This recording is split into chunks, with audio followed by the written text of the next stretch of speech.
والصلاة والسلام على سيد الأنبياء والمرسلين أما بعد فأعوذ بالله من الشيطان الرجيم بسم الله الرحمن الرحيم الصلاة والسلام عليك يا رسول الله وعلى آلك وأصحابك يا حبيب الله الصلاة والسلام عليك يا نبي الله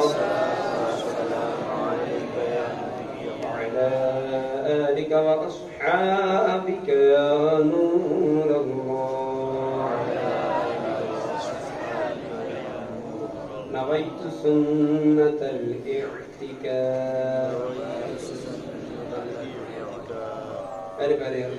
عاشقان رسول عاشقان میلاد جب کبھی داخل مسجد ہوں یاد آنے پر اعتکاف کی نیت کر لیا کریں کہ جب تک مسجد میں رہیں گے اعتکاف کا ثواب ملتا رہے گا۔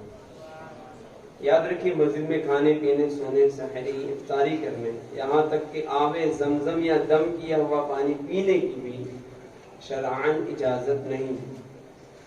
البتہ اگر اعتکاف کی نیت ہوگی تو یہ سب چیزیں ضمناً جائز ہو جائیں گی۔ ہم یہاں مسجد ہی میں حاضر ہیں، اپنے اعتکاف کی نیت کر لی ہے، اللہ تبارک و تعالیٰ اس کے محبوب کریم صلی اللہ علیہ وسلم کا ذکر خیر ہم کر رہے ہیں، ضمناً انشاءاللہ ساحری بھی کریں گے۔ ابھی بیان کے بعد ایک وقفہ بھی ہوگا وقت مناسب پر، جس میں آپ سحری کریں گے یا نیاز کی برکتیں بھی حاصل کر سکتے ہیں، یعنی اسے لفظ سحری کہا جائے۔ سحر کا معنی ہوتا ہے پیٹ بھر کر کھانا، نیاز کی برکتیں بھی آپ حاصل کر سکتے ہیں سحری کی نیت سے، سحری بھی کر سکتے ہیں۔ چونکہ یہ مسجد ہی میں یہ سارے معاملات ہوں گے، پانی بھی پئیں گے، اس کے علاوہ بھی ہو سکتا ہے کہ اسی درمیان آپ اٹھ کر جا رہے ہوں یا ساتھ آپ نے بوتل رکھی ہے، وقتاً فوقتاً پانی پی رہے ہیں، تو چاہیے یہی کہ نہ صرف یہاں جہاں بھی ہوں، اگر مسجد ہے تو مسجد میں اعتکاف کی نیت کے ساتھ ہی سارے معاملات ہوں، بلکہ اعتکاف کی نیت تو حصول ثواب کے لیے کی جائے گی، ضمناً کھا پی لیا جائے گا، کھانے پینے کے لیے اعتکاف کی نیت نہیں ہوگی۔ کبھی ایسا ہو جائے کہ مسجد میں امام صاحب سے یا کسی سے دم کروایا یا پانی پینا چاہا نارمل پانی یا کچھ کھانے کا ارادہ کر لیا، تو اب یاد آ رہا ہے کہ اعتکاف کی نیت تو نہیں کی تھی۔ اب اعتکاف کی نیت اگر کر لی ہے فوراً کھانا پینا نہ شروع کر دیں، کچھ دیر اللہ تبارک و تعالیٰ کے ذکر میں گزاریں، چند دفعہ درود پڑھ لیں، ذکر و اذکار کر لیں، تو اب یہ اعتکاف کی نیت ہوئی اللہ کے ذکر کے لیے، اب ذکر کرتے کرتے ضمناً کھا پی لیجئے گا، انشاءاللہ تبارک و تعالیٰ اعتکاف کی برکتیں بھی نصیب ہوں گی اور یہ باتیں ضمناً ہمارے حق میں درست و جائز بھی ہوں گی۔ اللہ تبارک و تعالیٰ کا بے پناہ کرم و فضل ہے کہ ہمیں شب میلاد میں، اجتماع میلاد میں حاضری کی سعادت عطا فرمائے۔ مسجد میں ہم حاضر ہیں، دعوت اسلامی کا یہ مدنی مرکز ہے۔ اب تک ثناخانیوں کا سلسلہ تھا، ماشاءاللہ مرحبا یا مصطفیٰ کی نعرے لگا رہے تھے، سرکار صلی اللہ علیہ وسلم کے معجزات کا بیان آپ سن رہے تھے، اب باضابطہ بیان ہو رہا ہے۔ اب تک نبی پاک کی توصیف و ثنا ہم نے بصورت شعری سنی، شعر کی صورت میں، نعتوں کی صورت میں۔ اب بھی نعت ہوگی مگر وہ نثری انداز ہوگا، پروز ہوگا۔ یہاں بھی آپ نے توجہ کے ساتھ بیان کو سننا ہے کہ جتنی ساعتیں ہم گزار رہے ہیں ہمیں نہیں پتا کہ کس لمحے نبی پاک صلی اللہ علیہ وسلم کی خصوصی نظر اپنے عاشق پر ہو جائے، دوران ناتوانی ہو جائے، ناتوانی کرتے کرتے سرکار کی نظر پا لے سننے والا سنتے سنتے عقائد عالم صلی اللہ علیہ وسلم کی نظر کی برکتیں حاصل کر لیں. اور این ممکن ہے دوران بیان آپ سن رہے ہیں، جس قدر مؤدب ہو کے توجہ کے ساتھ سنیں گے این ممکن ہے ہمارا یہ ادبی بارگاہ رسالت میں مقبول ہو جائے، اور اسی سبب سے سرکار کی خصوصی نظر ہو جائے. ہر ایک آیا ہوا ہے اپنی پریشانیاں، آزمائشیں، مصیبتیں اور طرح طرح کے معاملات ہر ایک کے ساتھ میں درپیش ہیں. ہر کوئی چاہتا ہے کہ سرکار کی نظر پا لے، سب کی خواہش ہے. یہ نظر وہ ہے کہ جس کے تعلق سے میرے آقا امام اہل سنت اعلیٰ حضرت عظیم البرکت نے کہا نا، قسمت میں لاکھ پیچ ہوں 100 بل 1000 گج، یہ ساری گتھی ایک تیری سیدھی نظر کی. سرکار لاکھ آزمائشیں، پریشانیاں، مشکلات، مصائب، آلام، درد، الم، غم، حزن ہیں، لیکن آقا آپ کی ایک نظر ہو جائے نا ساری پریشانیاں دور ہو جائیں. اس لیے کسی بھی لمحے کو یہ سمجھ کے ضائع نہ کیجیے گا، یا یہ سوچ کے کہ چلو تو بیان ہو رہا ہے یا یہ فلاں کلام پڑھا جا رہا ہے، یہ فلاں نعت خوان پڑھ رہے ہیں، ان کو تو میں سنتا لیتا ہوں، اور چلو اب اس درمیان باہر ٹہل کر آتے ہیں، گھوم کر آتے ہیں، فلاں کام کر کے آتے ہیں، چلو چائے وغیرہ پی کر آتے ہیں. اس طرح کے معاملات ہیں. ممکن ہے ہم کو شیطان سجھاوے، کیونکہ یہ باتیں سجھائے گا شیطان، اس مجلس سے اٹھائے گا شیطان. ہے تو بہت پریشان ہو اس راہ. شروع ہی سے عاشقان رسول نے جیسے ربیع الاول کی آمد ہوئی اس کو پریشان کر دیا، یہ کہہ کر کے نثار تیری چہل پہل پر ہزار ہوگی دے ربیع الاول، سوائے ابلیس کے جہاں میں سبھی تو خوشیاں منا رہے ہیں. ویسے وہ پریشان ہے، اس پریشانی میں تو کہتے ہیں نا دانت پیستا ہوا بالکل منتظر ہوگا اس کو یہ اٹھاؤ یہاں سے اور محروم کرو اس کو اس مجلس کی برکت سے. کوشش تو کرے گا وہ. آپ کا کیا خیال ہے؟ اس کا ساتھ دینا ہے یا اس کی مخالفت کرنا ہے؟ ڈٹ کے بیٹھے رہیے. ہو سکتا ہے کسی لمحے ان شرکائے اجتماع پر خصوصی اللہ اس کے رسول کی رحمتوں کی بارشیں ہونی ہونا، شیطان نے اسی دم اٹھا دیا، محروم کر دیا نا، بھلے بعد میں لوٹ کر آ گیا، لیکن جو رحمتوں کی چماچم بارش کسی ساعت میں ہونے والی تھی اس سے تو بندہ محروم ہو گیا. اس لیے آج کی شب تو آئیں ہیں اجتماع میلاد میں، تو ہر ساعت و ہر لمحہ عقائد عالم صلی اللہ علیہ وسلم کے ذکر کے لیے وقف. کیونکہ میں کچھ تاخیر سے آیا ہوں، اس سے قبل بھی میری ایک محفل میلاد میں حاضری ہوئی، نعت خوانی بھی ہوئی، بیان کا سلسلہ بھی رہا، پھر اس سے فارغ ہو کر میں گھر آیا اور گھر سے پھر یہاں حاضری ہو رہی ہے. تو درمیان میں نے بعض اسلام بھائیوں کو مرکز سے کچھ دور دیکھا، وہ کئی مصروف تھے. ویسی مصروفیات آپ نہ نکالیے گا. آج ساری مصروفیات، فرصتیں اور سب کچھ ہے نا، سارے مشاغل عقائد عالم صلی اللہ علیہ وسلم کے ذکر پر قربان کرتے. لوگ پورے سال اس شب کا انتظار کرتے ہیں، اور خصوصاً جو دعوت اسلامی کے وابستگان ہیں تو پورے سال اس شب میں ہونے والے اس اجتماع میلاد کا انتظار کرتے ہیں. الحمدللہ بہت برکتیں اس کی ہیں. اب اس کا اندازہ صحیح طور پہ لگا نہیں سکتے. تو روحانی سکون ملتا ہے، اس سے اندازہ تو ہوتا ہے، لیکن کل کیا برکتیں ہمیں نہیں پتا. یہ تب پتا چلیں گے کہ جب ہم برزخی زندگی میں ہوں گے. ابھی تو دنیا فانی میں ہے نا، جب دار بقا کی طرف ہمارا سفر ہوگا تب نظر آئے گا اچھا محفل میلاد کی یہ برکتیں تھیں، کاش کہ میری کوئی ساتھ نہ چھوٹی ہوتی. نیکیوں کی یہ قیمت ہوا کرتی ہے، کاش کہ میں نے کوئی نیکی نہ چھوڑی ہوتی. اور گناہ اس قدر مضر ہوتے ہیں، اس قدر نقصان دہ ہوتے ہیں، کاش کہ میں نے گناہ نہ کیا ہوتا. اس کو کاش کوئی فائدہ نہیں دے رہا. آج سانسیں ملی ہیں تو زندگی بھی ہے، مسجد بھی ہے، محفل میلاد بھی ہے، شب میلاد بھی ہے، ساری برکتیں میسر ہیں. اب غور کریں کہ ہم کتنے خوش بخت ہیں کہ اللہ تبارک و تعالیٰ نے بن مانگے یہ ساری نعمتیں ہمیں عطا فرما لی. اچھا آپ بتائیں کہ آپ میں سے کتنے عالم ارواح میں آرزو مند ہوئے تھے کہ اے اللہ مجھے اپنے محبوب کی امت میں پیدا کر دے. بتائیں کتنے تھے صاحب کرامت کی جن کی کرامت کا ظہور عالم ارواح میں ہو رہا تھا؟ کوئی نہیں تھا. بن مانگے یہ نعمت مل گئی نا. جن نعمتوں کے طالب انبیاء ہوئے ہم امتیوں کو بن مانگے عطا کر دی. حضرت عیسیٰ اور موسیٰ اور دیگر انبیاء طالب رہے کہ کاش کے ان کی تو یہ خواہش تھی کہ کاش ہماری امت میں وہ نبی آخر الزمان تشریف لے آئیں. انہیں اشارہ دیا گیا کہ ایسا نہیں ہوگا. پھر ان کی یہ آرزو ہوئی کہ کاش کہ ہم اس نبی کے امتی بننے کا شرف حاصل کر لیں. تو کسی کے حق میں یہ دعا قبول ہوئی. حضرت عیسیٰ علیہ السلام کے یہاں ظہور ہوگا ان کا, وہ تشریف بھی لائیں گے قرب قیامت میں. ہم خواہش کا اظہار نہیں کرتے کہ ہمیں وہ زمانہ ملے, ہوگا بہت پرفتن دور, بہت سخت آزمائش کا دور ہوگا, تو اس کی خواہش کرنا بھی اپنے آپ کو بہت بڑی آزمائش پہ پیش کرنا ہے. لیکن یہی ہے کہ ان کا ظہور ہوگا, وہ آئیں گے. ہمیں اس محبوب کریم صلی اللہ علیہ وسلم کی امت میں اللہ تبارک و تعالیٰ نے بے طلب بے مانگے پیدا کر دیا ہے, تو یقیناً اس کی بہت بڑی نعمت ہے. اس نعمت کا جس قدر شکر ہم ادا کریں, شکر ایک کرم کا بھی ادا ہو نہیں سکتا. یا رسول اللہ, شکر ایک کرم کا بھی ادا ہو نہیں سکتا. دل تم پہ فدا, جان حسن تم پہ فدا ہو.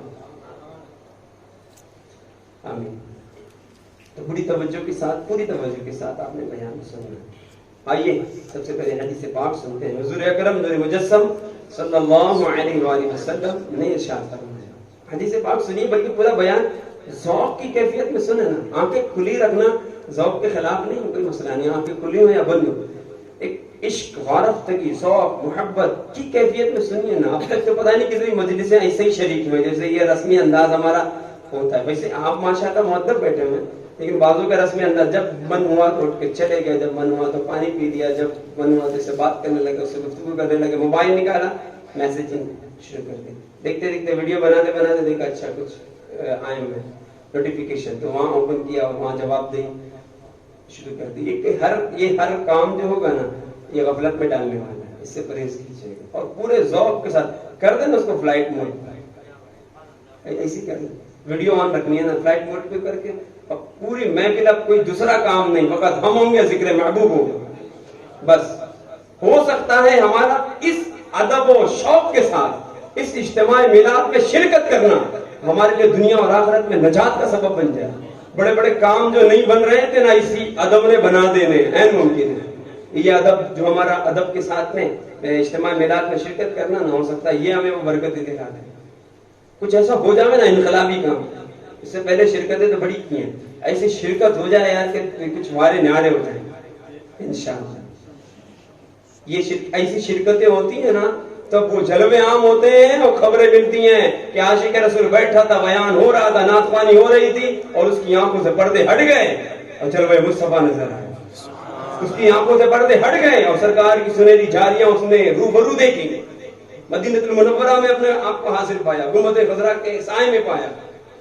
اور پھر یہ بھی ہوا کہ جالیاں کیا دروازے کھلے اور آقا دو عالم صلی اللہ علیہ وسلم کے وجود مسعود کا دیدار ہوا. جی ہاں ہوتے ہیں, یہ ایسے دیدار ہوتے ہیں, ان کے جلوے عام ہیں. خصوصاً دعوت اسلامی والوں اور دعوت اسلامی کے اجتماع میں آنے والوں کو تو خصوصی کرم ہوا کرتا ہے. اور پھر بھی ہم آ کر اگر محروم رہ جائیں تو پھر ہم سے بڑا محروم کون ہوگا. میں یہ نہیں کہتا کہ دیدار ہو ہی جائے گا, محروم مانا ان مانو کر کہ مؤدب ہو کر حاضر رہیں, باقی ان کے کرم پر موقع. میرے آقا سیدی اعلیٰ حضرت عظیم البرکت کے بھائی علامہ حسن رضا خان نے کیا ذوق افزا شعر کہا. آپ فرماتے ہیں موقوف نہیں صبح قیامت ہی پہ یہ عرض. ہم عرض کرتے ہیں سرکار اپنا جلوہ دکھا دیں, آپ اپنا دیدار کرا دیں. علامہ حسن کہتے ہیں موقوف نہیں, صبح قیامت تو دیدار ہوگا سرکار. موقوف نہیں صبح قیامت ہی پہ یہ عرض, آقا جب آنکھ کھلے سامنے تو جلوہ نما ہو. کاش کہ یہ سعادت ہمیں نصیب ہو. اور یہ سعادت یافتہ لوگ بھی ہیں روئے زمین پر, جن کو کہتے ہیں ہمیشہ ان پر حضوری کی کیفیت ہوتی ہے. جب دل چاہتا ہے کہ سرکار کرم فرمائیں, ان کی نظریں یوں کھلتی ہیں اور سرکار کا دیدار ہوتا ہے. حضوری کی کیفیات پائیں, اب بھی ہیں روئے زمین پر ایسے. اللہ ہمیں وہ کیفیات نصیب کرے. یہ کیفیات والے اگر آپ کو دیکھنا ہو نا تو ایک کام, مدنی چینل دیکھا کریں. مدنی چینل پہ آپ کو کئی ایسے بزرگ نظر آئیں گے. بزرگ مانا یہ کہ تقوی والی بزرگی جنہیں حاصل ہے, سفید داڑھی والے, سفید داڑھی والے بھی ہوں, لیکن اس کے علاوہ جو بزرگ ہوتے ہیں وہ ان کیفیات والے آپ کو مدنی چینل پہ دکھیں گے. دعوت اسلام کے اجتماع میں بھی دکھیں گے, جو بیان کرتے کرتے اچانک رونے لگتے ہیں, اچانک ان کی آنکھوں سے سیل اشک رواں ہو جاتے ہیں. کبھی بات خوشی کی ہوگی تو بھی روتے ہیں، کبھی غم کی ہوگی تو بھی روتے ہیں، کبھی فرقت کی ہوگی تو بھی روتے ہیں. یہ کیفیت آپ دیکھیں گے. اچانک چہرے کا رنگ سرخ ہو جائے گا، عجیب کیفیات ہو جائیں گی. یہ سب کچھ تو حضوری والے ہیں اور کچھ حضوری کے قریب والے ہیں، قربت والے ہیں. ان قریب انہیں حضوری کی کیفیت مل جائے گی. اور ہماری زندگیاں کتنی ہوگی، 35 سال 40 سال 45 سال. ہمارا تو آج نماز کا خشوع خضوع نصیب نہیں ہے. حضوری تو چھوڑ دیجیے. نماز کا خشوع خضوع کیا ہوتا ہے، ذوق کیا ہوتا ہے، کیفیت کیا ہوتی ہے، نماز میں محلیت کیا ہوتی ہے، ہمیں وہی نہیں پتا. محلیت کا میم نصیب نہیں. اتنی عمریں ہو گئی. اللہ تبارک و تعالیٰ ہمیں نمازوں کا بھی خشوع خضوع عطا کرے. حضوری تو بہت دور کی بات ہے، لیکن انشاءاللہ کوشش کریں، باقی ان کے کرم پر چھوڑ دیں. حضور اکرم صلی اللہ علیہ وسلم نے ارشاد فرمایا: ما من عبدین متحابین فی اللہ یستقبل احدہما صاحبہ فیصافحہ ویصلیان علی النبی صلی اللہ علیہ وآلہ وسلم الا لم یفترقا حتی تغفر ذنوبہما ما تقدم ومنہما وما تأخر. ارشاد فرمایا اللہ کریم کی خاطر آپس میں محبت رکھنے والے جب باہم ملے اور مصافحہ کریں اور نبی پاک پر درود بھیجیں، ان کے جدا ہونے سے پہلے دونوں کے اگلے پچھلے گناہ بخش دیے جاتے ہیں. صلو علی الحبیب صلی اللہ تعالی علی محمد. فرمان مصطفیٰ صلی اللہ علیہ وسلم: افضل العمل النیت الصادقہ. سچی نیت سب سے افضل عمل ہے. نیت فرمان اللہ کی رضا پانے، حصول ثواب، نبی پاک صلی اللہ علیہ وسلم کی نظر عنایت و رحمت و برکت کے حصول کے لیے انشاءاللہ تعالی مکمل بیان توجہ کے ساتھ سنیں گے. اے پیارے عاشقان رسول، عاشقان میلاد، آخری نبی صلی اللہ علیہ وسلم کے میلاد میں جمع ہونے والے شام، آج 1444 ہجری کے ماہ ربیع الاول کی 12ویں شب ہے. اللہ پاک کا لاکھ لاکھ شکر ہے جس نے ہمیں ایک مرتبہ پھر عظیم الشان فضائل و برکات والی مقدس رات نصیب فرمائی. یہ وہ عظیم رات ہے کہ جس میں رسول اکرم نور مجسم شاہ آدم و بنی آدم کی دنیا میں جلوہ گری ہوئی. کیسی عنایت فرمانے والے ہمارے آقا صلی اللہ علیہ وآلہ وسلم تشریف آوری ہوئی تو 12 کو، تشریف لائے تو 12 کو، اور ایسی ساعت میں تشریف لائے کہ دن کو بھی عطا کیا، رات کو بھی عطا کیا، کسی کو محروم نہیں چھوڑا. صبح شب ولادت تشریف آوری ہو. پوچھے نا برادر اعلیٰ حضرت سے اور کہیں نا کہ حضرت اس کو اسی کیفیت کو بصورت شعری بیان کیجیے، پرکیف انداز میں، پرذوق انداز میں حضرت علامہ حسن رضا خان کہتے ہوئے نظر آئیں گے.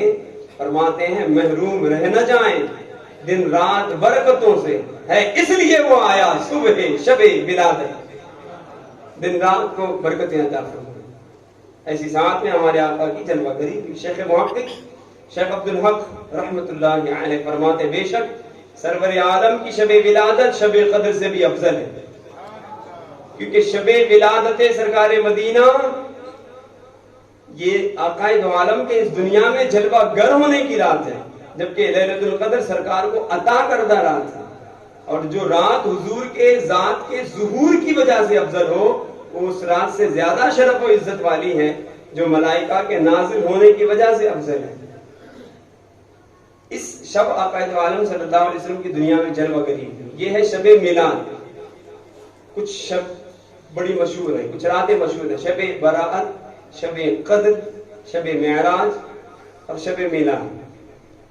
بڑی مشہور رات ہے کہ جسے ہم نیکیوں عبادتوں کے حوالے سے خاص طور پر یاد کرتے ہیں، وہ ہے شب قدر. شب میلاد النبی شب قدر سے بھی افضل ہے. کیوں افضل ہے؟ شب قدر کی افضلیت کی وجہ کیا ہے؟ قرآن نے بیان کیا: انا انزلناہ فی لیلۃ القدر، اور ہم نے اسے لیلۃ القدر میں نازل کیا.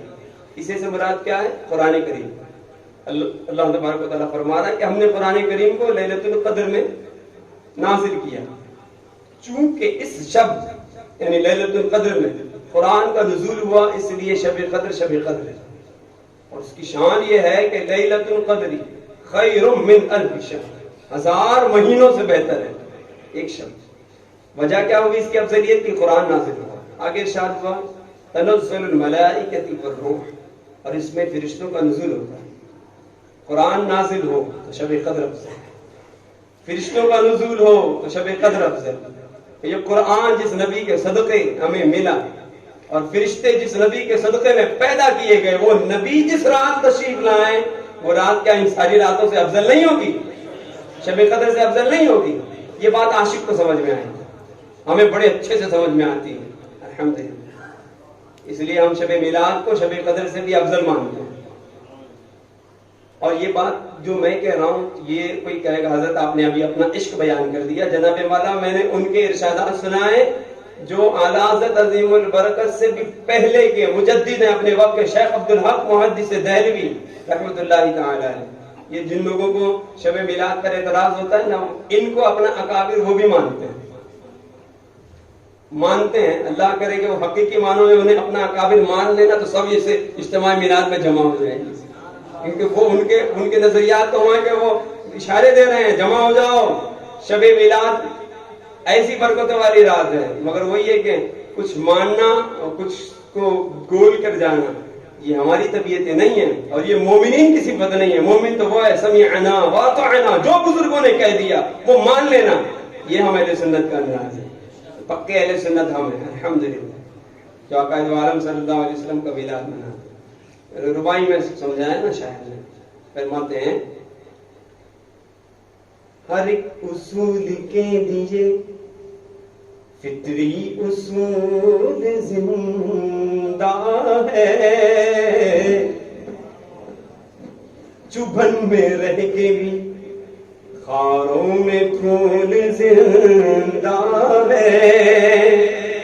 منا کے جشن برادر یہ ہم بتاتے ہیں, ہم ہی وہ لوگ ہیں جن کا رسول زندہ ہے. ہم ہی وہ لوگ ہیں جن کا رسول زندہ ہے. شب میلاد سے اختلاف کر کے جو بیٹھے ہوتے ہیں وہ کہتے ہیں یہ تو شب وفات ہے, 12 تاریخ تو تاریخ وفات ہے. ایک کام کرو, ہم میلادت سمجھ کے منا رہے ہیں تو وفات میں جو کچھ کیا جاتا ہے وہ آپ کریں, نوحہ کریں, ماتم کریں, آئیں روڈ پر پھاڑیں اپنی تمیزیں, یہ تو کریں کم سے کم, کوئی تو کام دھندا کرو یار. اگر اس کو شب وفات مانتے تو شب وفات میں کیا کیا جاتا ہے؟ کسی کے یہاں کسی کا انتقال ہو جائے تو وہ کیا کرتا ہے؟ غم کا اظہار کرتا ہے. کم از کم 3 دن تو سوگ کی اس کو بھی اجازت ہے. آپ کا سوگ ہی ختم نہیں ہو رہا ہے. سرکار کے وصال ظاہری کو تو 1400 برس اس سے بھی زائد کا عرصہ گزر گیا, ان کا سوگ ہی ختم نہیں ہو رہا ہے. بعضوں کا ہے وہ بھی 30-40 دن میں ختم کر لیتے ہیں. یہ پتہ نہیں کون سی قوم ہے جو ایسا لمبا سوگ لے کر آئی گئی, کبھی ختم نہیں ہوتا. ہر شب میلاد میں ان کا سوگ جاگ جاتا ہے, جبکہ یہ عقلاً بھی درست نہیں ہے, شرعاً بھی درست نہیں. شرعاً بھی کسی کی میت پہ 3 دن سے زیادہ سوگ جائز نہیں. اور زوجہ کو ایک ہے کہ وہ اگر اس کا شوہر فوت ہو جاوے تو 4 مہینے 10 دن 130 دن وہ عدت گزارتی ہے. یہ پتہ نہیں کون سی قوم ہے, ابھی تک ان کی گنتی شروع ہے. تو یہ عجیب قوم ہے, کل ملا کے نام ہے. ایک صاحب نے ایک مرتبہ کچھ تحریر لکھی تھی اور یہ کہا کہ ٹھیک ہے آپ یوم ولادت مناتے ہیں, اس کا مطلب ٹھیک یہ ہے کہ بھائی آپ منائیں, لیکن اس کا یہ معنی تھوڑی ہے کہ جو نہ منائیں آپ اس کو ابلیس کہتے ہیں. میں نے کہا یار اپنی کیٹیگری آپ خود بھی مخصوص کر رہے ہیں. You are categorising yourself, categorising yourself. آپ اپنے آپ کو خود کیٹیگرائز کر رہے ہیں, ہم تھوڑی کر رہے ہیں. ہم نے کب کہا تھا بھائی کہ آپ ابلیس ہو یا ابلیس کے لشکر والے ہو یا ابلیس کے گروہ والے؟ ہم تو یہ کہہ رہے ہیں سوائے ابلیس کے جہاں میں سبھی تو خوشیاں منا رہے ہیں. تو یہ تو خوشیاں منا دو تو ادھر آ جاؤ, اور اگر خوشیاں نہیں منا رہے تو از خود آپ نے اپنے آپ کو وہیں پہنچا دیا جس کے حوالے سے آپ ہم پر آبجیکشن کر رہے ہیں. ہمارا کوئی مسئلہ نہیں, ہم تو صاحب کہہ رہے ہیں نثار تیری چہل پہل پر ہزاروں عید ربیع الاول, سوائے ابلیس کے جہاں میں سبھی تو خوشیاں منا رہے ہیں. رہی بات اگر یہ 12 تاریخ نبی کریم صلی اللہ علیہ وسلم کی تاریخ وصال بھی ہے تو یاد رکھیے گا اگر کوئی تاریخ وصال ہو اور وہی تاریخ ولادت بھی ہو, جیسے دیگر انبیاء کرام علیہ السلام میں حضرت سیدنا آدم علیہ السلام کو لے لیں. حضرت آدم جمعہ ہی کے دن پیدا ہوئے اور جمعہ ہی کے دن آپ کا وصال ہوا, لیکن پھر بھی جمعہ کو سید الایام کہا جاتا ہے اور ہفتے کی عید کہا جاتا ہے. تو حضرت آدم کے وصال سے تو اس کا عید ہونا موقوف ہو جانا چاہیے تھا. پتہ یہ چلا ہمیں ہماری شریعت یہ سمجھانا چاہتی جو نبی جاتا ہے نا دنیا میں اللہ کے اذن سے جاتا ہے اور اس نے ایک ظاہری زندگی گزارنی ہوتی ہے, پھر وہ قرب معبود میں ہوگا, ہمارے قرب میں ہوگا تو ویسے ہی زندہ ہوگا جیسے وہ دنیا میں زندہ تھا. تو ہمارے آقا صلی اللہ علیہ وسلم کی حیات طیبہ ہے عمر لاکھوں برس کی تیری مگر ہے تازہ شباب تیرا. تو وہ تب سے ہیں, جبریل کو بھی پتا نہیں ہے وہ کب سے ہیں, وہ تب سے ہیں اور وہ ہمیشہ ہیں, تب تک ہیں کہ جب تک کہ دنیا قائم ہے. وما كان الله ليعذبهم وانت فيهم, اے محبوب جب تک آپ ان کے درمیان تشریف فرما ہیں ہم ان پر عذاب نہیں کریں گے. قرآن کہہ رہا ہے تو محبوب موجود ہیں. وہ تو 63 برس دنیا کو عطا کیے اور اپنی قبر منور میں تشریف لے گئے. تو ہمارا تو عقیدہ ہے کہ وہ جیسے عام لوگوں کے تعلق سے نظریہ ہوتا ہے کہ معاذ اللہ وہ مر کر ختم ہو گئے, نہ جی. ہمارے آقا صلی اللہ علیہ وسلم کی حیات کی یہ شان ہے کہ حدیث پاک میں ارشاد ہے ان اللہ حرم علی الارض ان تاکل اجساد الانبیاء فنبی اللہ حی یرزق. حدیث مان لو یار, حدیث پاک کے الفاظ ہیں کہ اللہ نے زمین پر حرام کر دیا ہے کہ زمین یہ انبیاء کے جسموں کو کھائے. فنبی اللہ تو اللہ کے جو نبی ہیں حی وہ زندہ ہیں, یرزق اور زندگی کا یہ عالم ہے انہیں رزق دیا جاتا ہے. الانبیاء احیاء فی قبورہم, ابن ماجہ کی حدیث ہے الانبیاء احیاء فی قبورہم یصلون, انبیاء اپنے قبروں میں زندہ ہیں اور نمازیں ادا کرتے ہیں. تو وہ تو سرکار نے فقط اس دنیا سے منتقلی فرمائی ہے اور اپنی قبر منور میں ایسے آرام فرما ہے کہ صدیق اکبر جیسا وہ صحابی جو افضل البشر بعد الانبیاء ہے, ان کا بھی نظریہ اور عقیدہ ہے کہ سرکار اپنے قبر منور میں ہیں مگر زندہ ہیں. صدیق نے بھی وصیت کی تھی نا جو میرا وصال ہو جائے میرے جنازے کو جب چارپائی پہ لٹانا میرے لاشے کو, پھر میرا جنازہ اٹھانا اور لے جا کر سرکار کے مواجہ شریف کے سامنے رکھنا اور سلام عرض کرنا اور عرض کرنا آقا ابو بکر حاضر دربار ہے.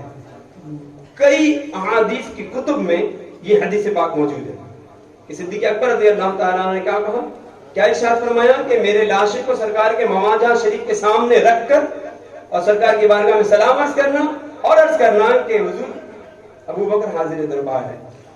سیدنا صدیق اکبر وصیت میں فرماتے ہیں اگر دروازہ خود بخود کھل جائے تو مجھے سرکار کے پہلو میں دفن کر دینا, اور اگر دروازہ نہ کھلے تو یہ رہا جنت البقیع, یہ جنت البقیع میں دفن کر دینا. صحابہ کا بھی عقیدہ و نظریہ ہے کہ صدیق نے کہا ہے, وہ بھی جانتے ہیں کہ ہاں قائد عالم صلی اللہ علیہ وسلم ملاحظہ فرماتے ہیں, سرکار سنتے ہیں, سرکار اپنے قبر مبارک میں حیات ہیں. اب آج یہ دیکھنا ہے کہ جو کچھ صدیق نے کہا تھا اب مقام صدیق بارگاہ رسالت میں کس قدر عرفہ و اعلیٰ ہے, آج صحابہ بھی دیکھنا چاہتے ہیں. صحابہ نے جنازہ اٹھایا, لا کر مواجہ کے سامنے رکھا اور عرض کرتے سلام عرض کیا اور عرض کیا آقا ابو بکر حاضر دربار ہے. یہ عرض کرنا تھا کہ حجرے مقدس کا دروازہ کھلا, آواز آئی ادخل الحبیب الی الحبیب فإن الحبیب الی الحبیب مشتاق, حبیب کو حبیب سے ملا دو کہ یہ حبیب بھی اپنے اس حبیب سے ملنے کا مشتاق ہے. میں بھی چاہتا ہوں کہ میرا ابو بکر مجھ سے ملے. یہ تو ابو بکر صدیق کا بھی عقیدہ ہے کہ نبی کریم اپنی قبر مبارک میں حیات ہے. جو عقیدہ ابو بکر کا ہے وہی عقیدہ غلامان ابو بکر کا بھی ہے. الحمدللہ کہ ہمارے آقا زندہ ہیں, تو زندوں کا تو میلاد منایا جاتا ہے, ان کی تاریخ وفات نہیں منائی جاتی. اپنے عقلوں کا علاج کرو, ورنہ نہ ہو تو ایڈریس سمجھے لینا, ان کو اچھا ہاسپٹل بتائیں وہاں جائیں. مگر جلدی علاج کر لو اس سے پہلے کہ مرو, مرنے سے پہلے علاج ہو جائے گا, آخرت میں خیر ہوگی. ورنہ تو پھر یہاں بھی رو رہے ہیں, یہاں بھی ماتم ہے, اور قبر میں تو پھر ماتم کرانے کے لیے کوئی اور تشریف لائیں. پھر وہ سخت سزائیں کی مسجد ہے, ایسے نا, مطلب عبرت کی بات ہے نا کہ وہاں تو منکر و نکیر میں بڑی سختیاں کرنی ہیں, تو پھر وہاں رونے چلانے کے علاوہ تو پھر کوئی چارہ بھی نہیں ہوگا. جب کائنات میں کفر و شرک اور وحشت و بربریت یعنی ظلم کا گھپ اندھیرا چھایا ہوا تھا, 12 ربیع الاول کو مکہ مکرمہ میں حضرت آمنہ کے مکان رحمت نشان سے ایک ایسا نور چمکا جس نے سارے عالم کو جگمگ جگمگ کر دیا. سسکتی ہوئی انسانیت کی آنکھ جن کی طرف لگی ہوئی تھی, وہ تاجدار رسالت محسن انسانیت تمام عالمین کے لیے رحمت بن کر اس دنیا میں جلوہ گر ہوئے. 12 ربیع الاول کو نور خدا کی دنیا میں جلوہ گری ہوتے ہی کفر و ظلمت کے بادل چھٹ گئے. شاہ ایران کسرا کے محل پر زلزلہ آیا، 14 کنگرے گر گئے، ایران کا جو آتش کدا 1000 سال سے جل رہا تھا، جس کی پرستش کی جاتی تھی، وہ بجھ گیا، دریائے ساوا خشک ہو گیا، کعبے کو وجد آ گیا۔ اے پیارے اسلام بھائیو، آج کی اس عظیم نورانی رات میں حضرت آمنہ کے گلشن کے مہکتے پھول رسول مقبول صلی اللہ علیہ وسلم کی شان و عظمت کا مبارک ذکر کر کے اپنے دامن کو رحمتوں اور برکتوں سے بھرنے کی ہم کوشش کریں گے۔ آج کے بیان میں ہم یہ بھی سنیں گے کہ اللہ پاک نے ہمارے آقا و عالم کے داتا کو کیسے کیسے اختیارات عطا فرمائے، حکومت مصطفیٰ کیسی شان والی ہے۔ توجہ کے ساتھ سنیں گے، سمجھیں گے تو انشاءاللہ اس نورانی رات کی خوب خوب برکتیں اور رحمتیں حاصل ہوں گی۔ آئیے بیان سے قبل قبلہ شیخ کا طریقہ امیر اہل سنت نے جو ایک بدعت حسنہ ہمارے وجود بخشا، اس پر عمل کی ہم بھی سعادت حاصل کرتے ہیں۔ سرکار کی آمد مرحبا، دلدار کی آمد مرحبا، پیارے کی آمد مرحبا، اچھے کی آمد مرحبا، سچے کی آمد مرحبا، سونے کی آمد مرحبا، مہنے کی آمد مرحبا، حضور کی آمد مرحبا، پر نور کی آمد مرحبا، مختار کی آمد مرحبا، مرحبا، آقائے اقتار کی آمد مرحبا، دو عالم کے مالک و مختار شفیع روز شمار صلی اللہ علیہ وآلہ وسلم کا ارشاد حقیقت بنیاد ہے۔ سنے بڑی ایمان افروز حدیث پاک، جب قیامت کا دن ہوگا تو لوگ اکٹھے ہو کر حضرت آدم کی بارگاہ میں حاضر ہوں گے اور عرض کریں گے کہ آپ اپنے رب کی بارگاہ میں ہماری شفاعت کیجیے۔ وہ فرمائیں گے میں اس کے لیے نہیں، لیکن تم حضرت ابراہیم کا دامن پکڑو، کیونکہ وہ اللہ پاک کے خلیل ہیں۔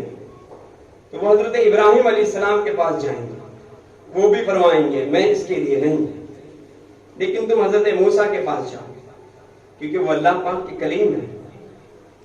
تو وہ حضرت موسیٰ کے پاس جائیں گے، وہ بھی فرمائیں گے میں اس کے لیے نہیں، لیکن تم حضرت عیسیٰ علیہ السلام کی بارگاہ میں جاؤ کہ وہ روح اللہ ہیں، کلمۃ اللہ ہیں۔ تو لوگ حضرت عیسیٰ کے پاس جائیں گے، وہ بھی فرمائیں گے میں اس کے لیے نہیں۔ حدیث پاک کی دوسری حدیث کے الفاظ آپ نے بڑے مشہور سنے ہوئے، اذهبوا الی غیری۔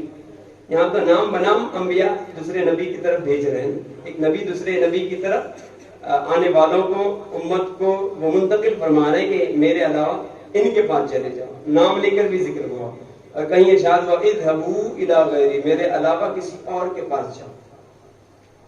یوں انبیاء کرام علیہ السلام ایک یہ بات دیگر بھیجے، اور جب یہ امت حضرت عیسیٰ علیہ السلام کی بارگاہ میں حاضری دے گی تو حضرت عیسیٰ کی توصیف و ثنا کریں، آپ کی تعریفیں کریں گے، اور پھر عرض کریں گے کہ اے روح اللہ، اے کلمۃ اللہ، آج اللہ تبارک و تعالیٰ کے حضور ہماری سفارش کرتے ہیں۔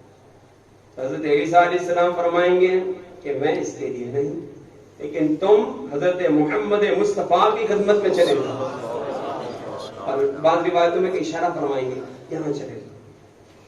پھر لوگ سرکار فرماتے ہیں میرے پاس آئیں گے تو میں فرماؤں گا میں ہی تو شفاعت کرنے کے لیے ہوں، انا لہا، میں ہوں اسی لیے۔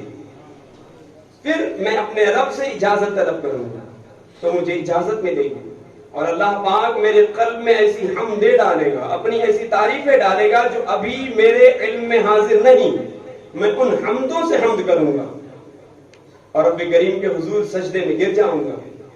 کہا جائے گا، ذرا تصور کریں کیسا منظر ہوگا، کہا جائے گا یا محمد ارفع راسک وقل یسمع لک وسل تعطى واشفع تشفع، یعنی اے محمد اپنا سر اٹھائیے، کہیے آپ کی سنی جائے گی، مانگیے عطا کیا جائے گا، شفاعت کیجیے قبول کی جائے گی۔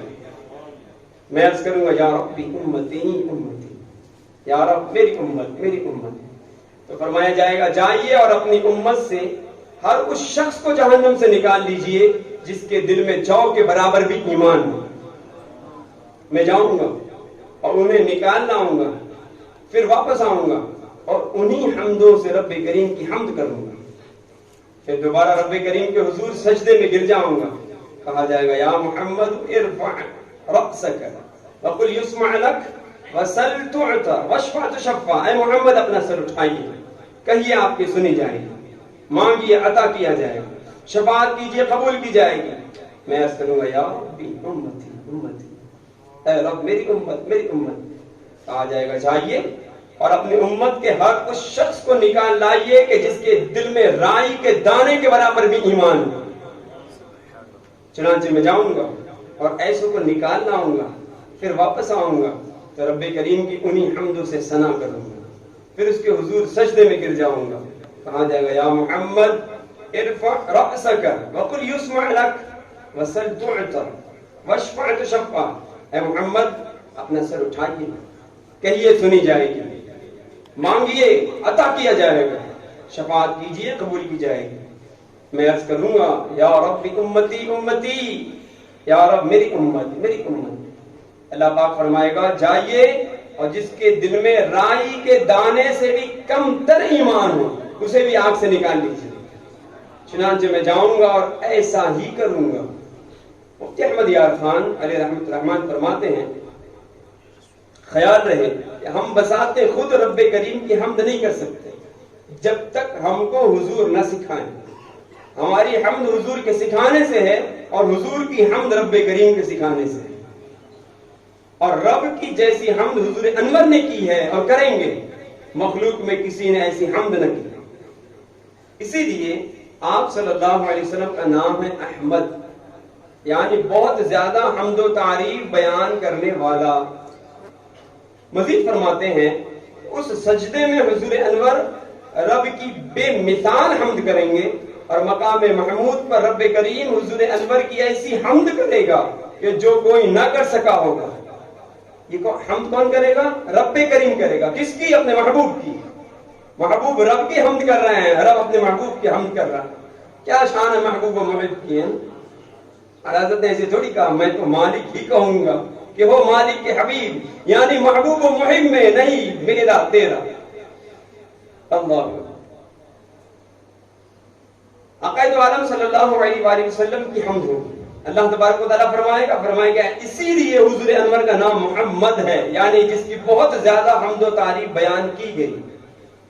حضور صلی اللہ علیہ وسلم گنہگاروں کو نکالنے کے لیے دوزخ میں تشریف لے جائیں گے، جس سے پتہ لگا کہ حضور ہم گنہگاروں کی خاطر ادنا یعنی معمولی جگہ پر تشریف لے جائیں گے۔ اگر آج میلاد شریف یا مجلس ذکر میں حضور تشریف لائیں تو ان کے کرم سے بعید نہیں ہے، ناممکن نہیں ہے، اس سے ان کی شان نہیں گھٹتی، ہماری اور ہمارے گھروں کی شان بڑھ جاتی ہے۔ سبحان اللہ۔ آپ نے سنا کہ اللہ پاک نے ہمارے آقا مولا محمد مصطفیٰ صلی اللہ علیہ وسلم کو کیسی شان اور شوکت کا مالک بنایا ہے، اور آپ صلی اللہ علیہ وسلم کو کس قدر اختیارات سے نوازا ہے کہ محشر کے دن جبکہ سورج 1 میل پر رہ کر آگ برسا رہا ہوگا، تانبے کی تپتی زمین پر ننگے پاؤں کھڑا کر دیا جائے گا، انسان اپنے بہن بھائیوں ماں باپ بیوی بچوں سے بھاگتا پھر رہا ہوگا، اس دن ہر کسی کو اپنی ہی پڑی ہوگی، نیز گنہگار اپنے پسینے میں ڈبکیاں کھا رہے ہوں گے۔ ایسے کڑے دن میں رحیم و کریم آقا صلی اللہ علیہ وسلم گنہگار امت کو عذاب دوزخ سے بچانے کی خاطر بے چین ہوں گے، اور اللہ پاک کی بارگاہ عالی میں مسلسل شفاعت امت کی اجازت طلب فرمائیں گے۔ پھر اللہ پاک اپنے محبوب رسول صلی اللہ علیہ وسلم کو شفاعت کا اختیار عطا فرمائے گا، اور آپ صلی اللہ علیہ وسلم اللہ پاک کی عطا سے اپنے امتیوں کی شفاعت کر کے انہیں جہنم سے چھٹکارا دلوا کر جنت میں داخل کریں گے۔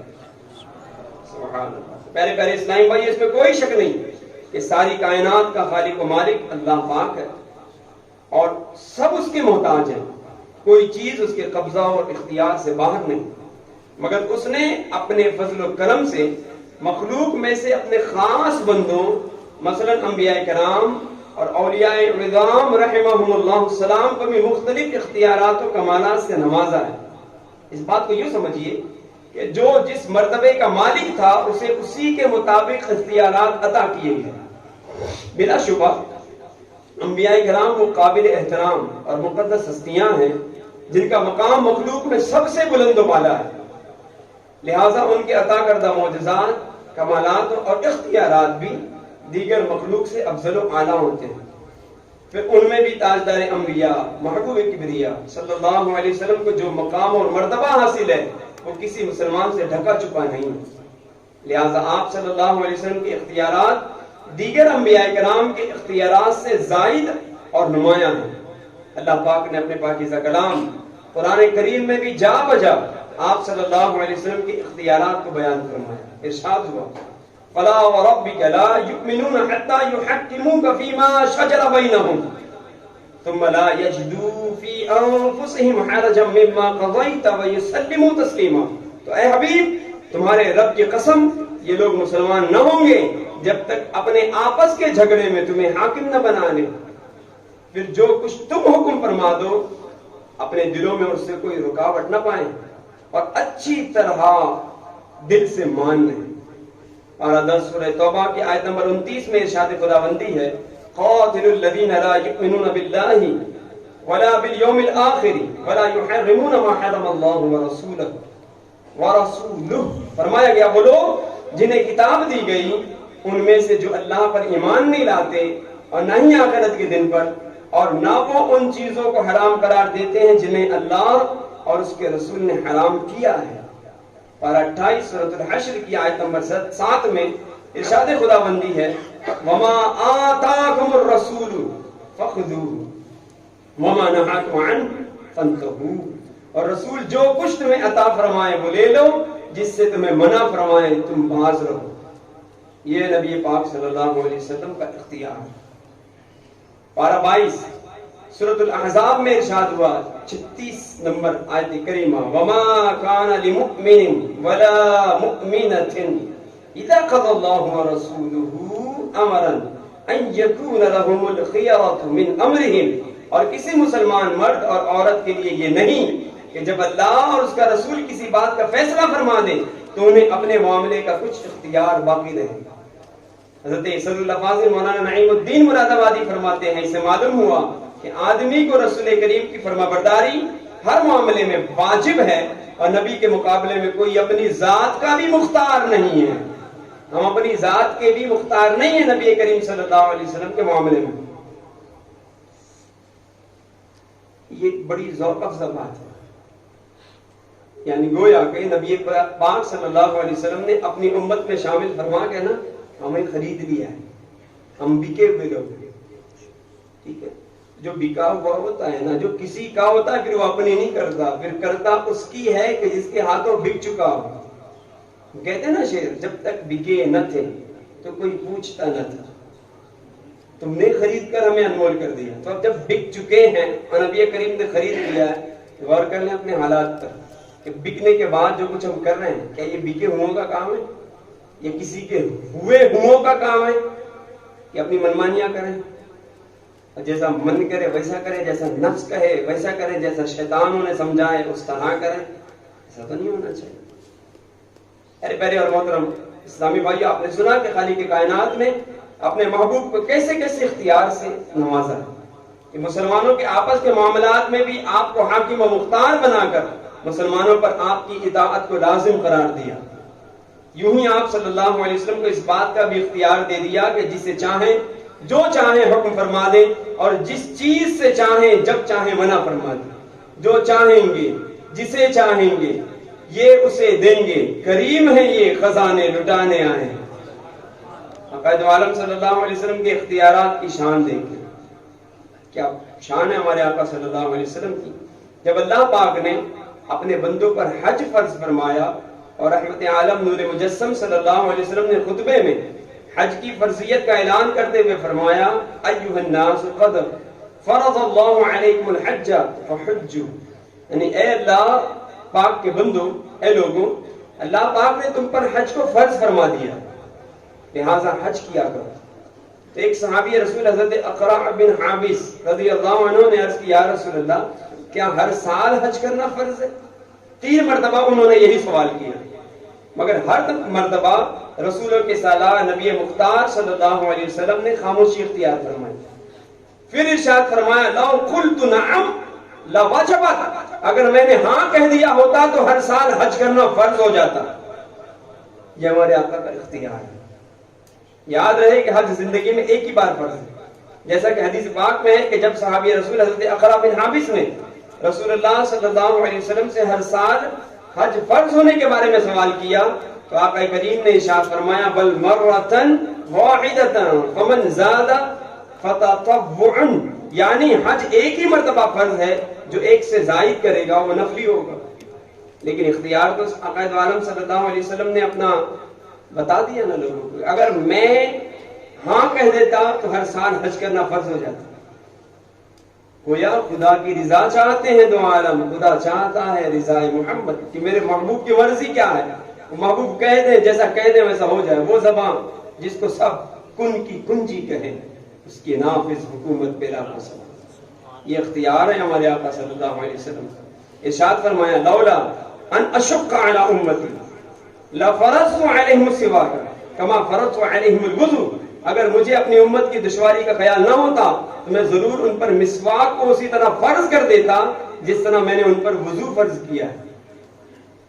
ایک مقام پر ارشاد فرمایا لولا ان اشق علی امتی لأمرتهم ان يؤخروا العشاء الى ثلث الليل او نصفه، اگر مجھے اپنی امت کی مشقت کا خیال نہ ہوتا تو میں عشاء کی نماز کو تہائی یا آدھی رات تک مؤخر کر دیتا کہ آدھی رات میں یا تہائی رات میں اسے ادا کیا جائے، اور فرماتے میں ضرور حکم دیتا. لیکن آقا دو عالم صلی اللہ علیہ وسلم کو ہمارا مشقت میں پڑنا بھی سرکار کو عزیز نہیں ہے. اور کیوں ایسا نہ ہو، حریص علیکم بالمؤمنین رؤوف رحیم. آقا دو عالم صلی اللہ علیہ وسلم ہم پر حریص ہے.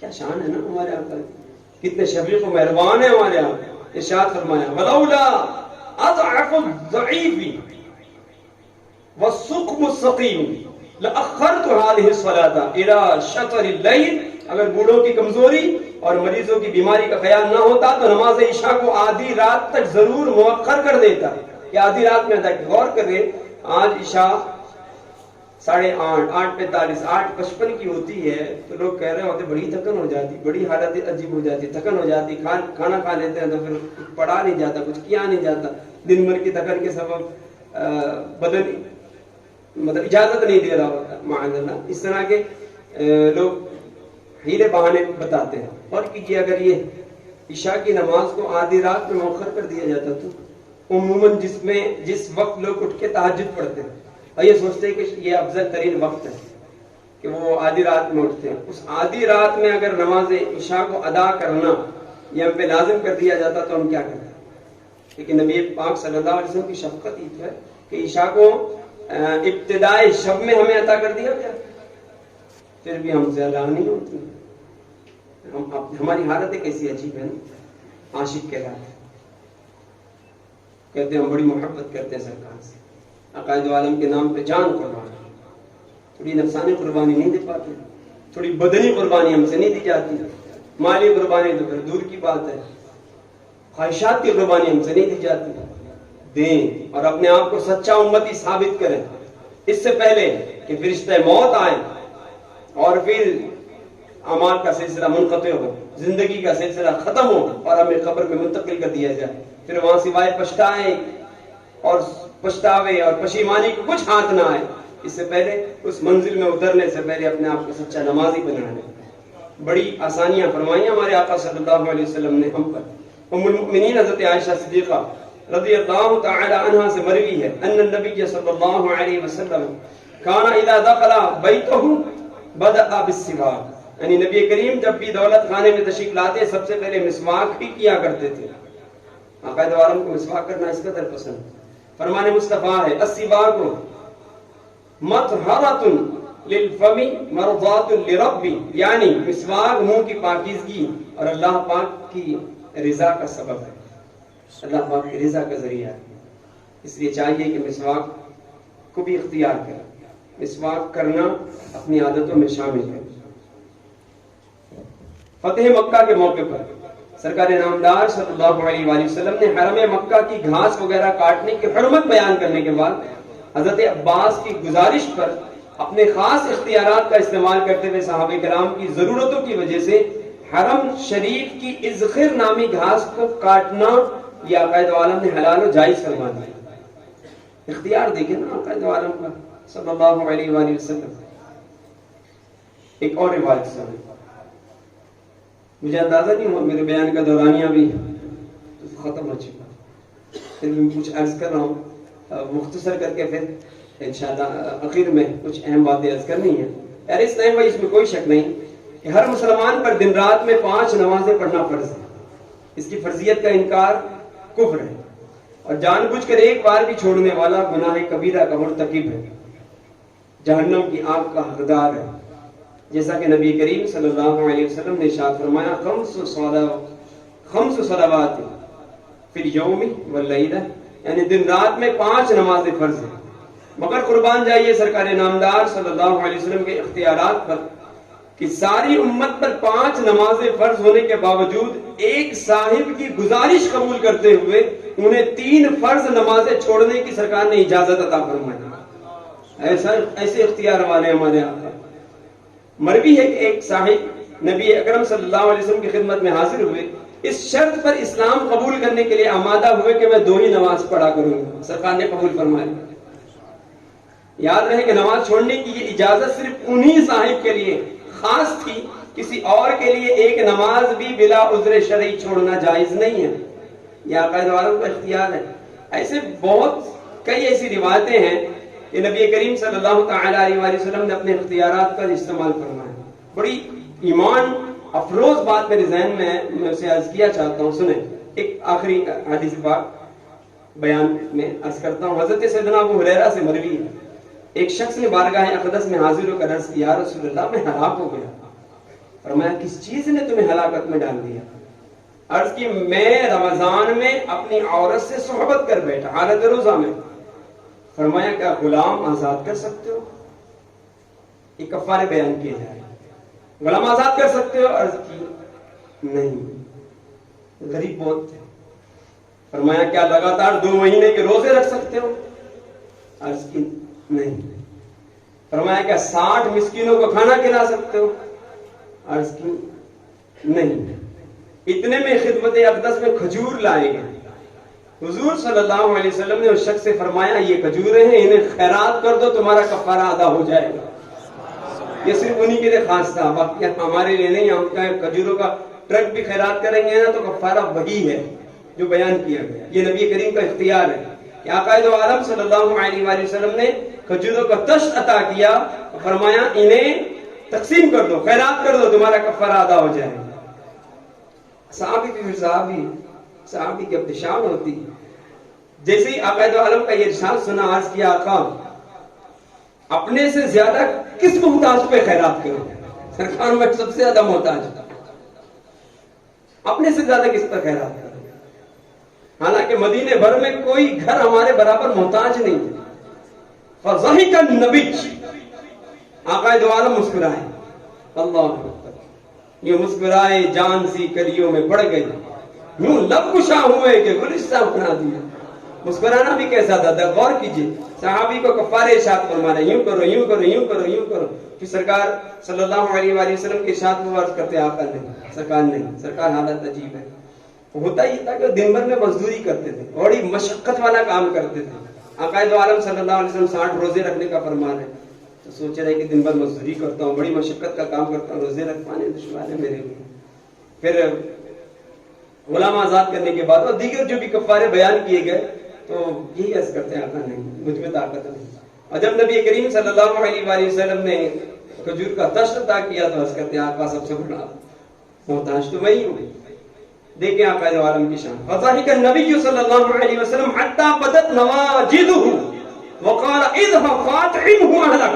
سرکار صلی اللہ علیہ وآلہ وسلم اس کی باتیں سن کر جو انہوں نے کہا نا کہ سب سے بڑا محتاج تو میں ہوں, سرکار مسکرائے, اور یہاں ایسے مسکرائے کہ دندان مبارک ظاہر ہوئے, اور فرمایا جاؤ یہ کھجوریں اپنے گھر والوں کو کھلا دو, تمہارا کفارہ ادا ہو جائے گا.